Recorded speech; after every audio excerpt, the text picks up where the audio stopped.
ব্যক্তিগত সমস্যার কারণে দীর্ঘদিন বিরতির পর আবারও শুটিংয়ে ফিরছেন বর্তমান সময়ে ঢাকাই সিনেমার পরিচিত মুখ মিষ্টি জান্নাত। সোশ্যাল মিডিয়ায় শোবিজ জগতের চেয়ে ব্যক্তিগত জীবন নিয়ে বেশ চর্চায় থাকেন এই অভিনেত্রী। তবে কাজ নিয়ে নতুন তথ্য দিলেন মিষ্টি, জানালেন এবার পাকিস্তানি সিনেমার নায়িকা হচ্ছেন তিনি।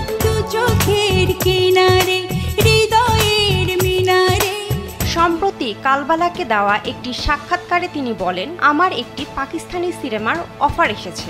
বর্তমানে আমার হাতে আরো 4টা কাজ আছে। 12 তারিখে আপনাদের জন্য একটা সারপ্রাইজ থাকবে। আমার অলরেডি একটা পাকিস্তানি ছবির অফার এসেছে, ডিরেক্টরের নামও বললাম না, আমার 4টা কাজ আছে অলরেডি। এটা তো ওয়েব ফিল্ম শেষ হলো, আরো 3টা কাজ। এটা আমি 12 তারিখে আসার পরে এটার একটা সারপ্রাইজ থাকবে।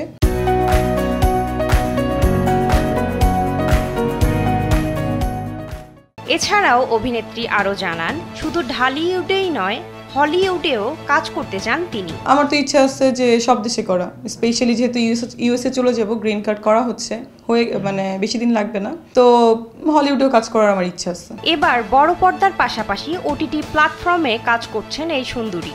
জানা যায় সাইকো নামক এক ওয়েব সিরিজে সাইকো কিলার হিসেবে প্রধান চরিত্রে দেখা যাবে তাকে।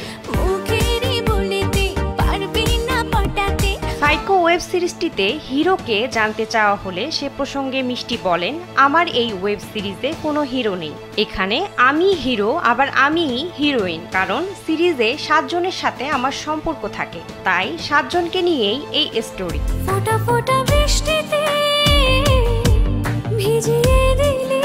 অভিনেত্রী আরও জানান, দর্শকরা এবার নতুন রূপে দেখবে তাকে এবং এই ওয়েব সিরিজটি সবার ভালো লাগবে, এমনটাই আশা প্রকাশ করছেন তিনি।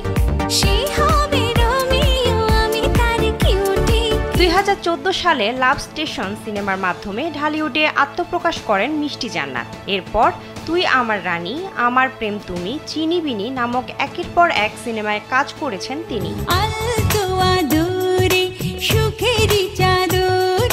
বিনোদন ডেস্ক, কালবেলা।